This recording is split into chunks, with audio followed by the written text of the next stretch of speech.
За Монгол улсын хөгжлийн 2026 оны төлөвлөгөөг бол эдийн засгийн хөгжлийн яамнаас өргөн барьсан. Тэгээд эдийн засгийн эрх чөлөөний реформ гэсэн гарчигтай ийм хөгжлийн төлөвлөгөө өргөн барьсан явдалт бол талархаж байгаа. Тэгэхээр өнгөрсөн хугацаанд бол бид эдийн засаг дахь төрийн оролцоо үлэмж нэмэгдэж байна. Хувийн хвшлийн орон зай шахагдж байгаа талаар бол маш их ярьсан. Тэгэхээр эдийн засгийн хөгжлийн яамнаас бас энэ асуудалд анхаарад төрөөсөө төсвийн бодлогоосоо эхлэе гэдэг ийм агуулгаар, ийм концепттэй хөгжлийн төлөвлөгөөний баримтчиг өргөн барьж байгаад бол баяртай байгаамаа. Тэгэхээр төрийн албаны реформыг хий гэсэн зорилт тавьсан байна. Төрийн захиргааны албан тушаалтнуудыг 9% бууруулъя гэсэн байна. За төсвийн зардал, урсгал зардлыг дотоодын нийт бүтээгдэхүүний 24% барья гэсэн байна.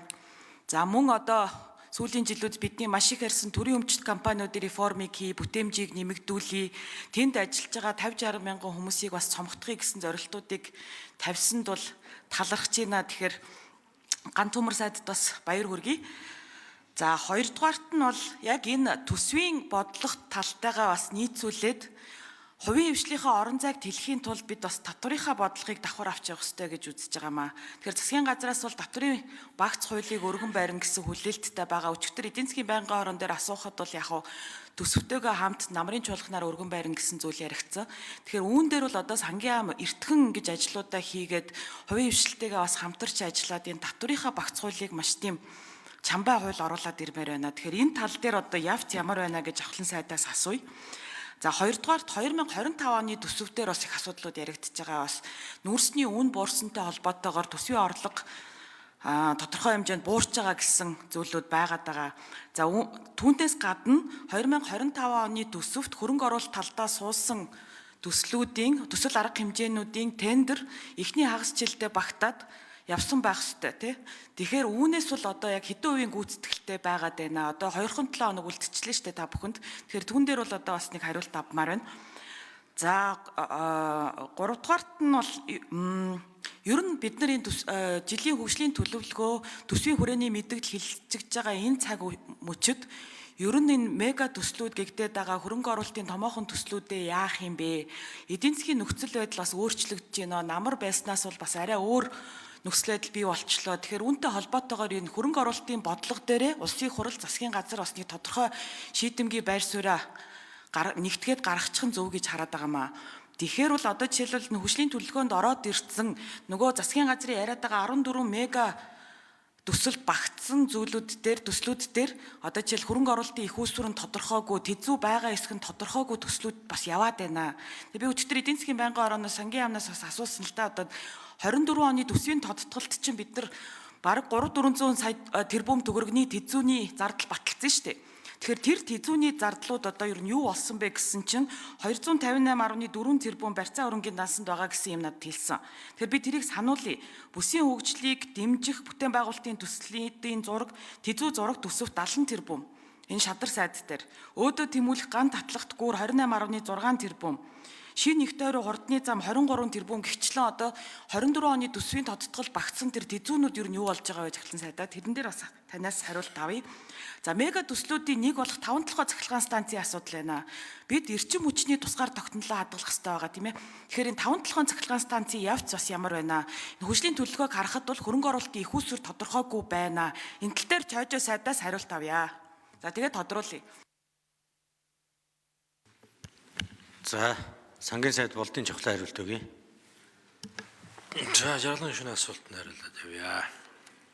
За энэ жил манай гол түүхээдүүдийн үн бол бас нэлээд хүнд байна. Хүнд амаргүй байна. За тийм ч учраас энэтэй холбоотой төсвийн орлого талд бол бас тасалж байгаа асуудлууд бол байна.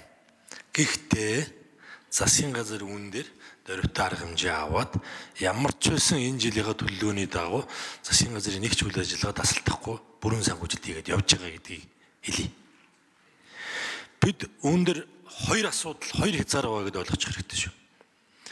Бид алдагдлгүй төсвөөд баталчихсан.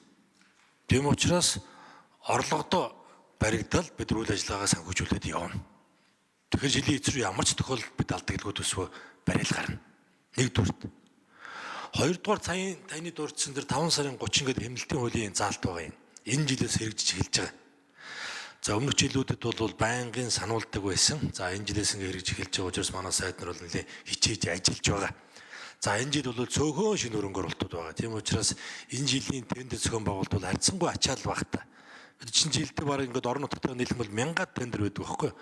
За энэ жил бол ингээд орон нутгатайгаа нийлээд нь 200 хүрэхгүй байгаа. Улсын төслөөр бол 42 хан байгаа. За гүйцэтгэлийг нь би яг тоо хэлж мэдэхгүй байна. Доржин цай тоо хэлчихээрээ та 5 сарын 30-наар хэдэн хувьч байсан гэсэн шууд тасалбар болгоно.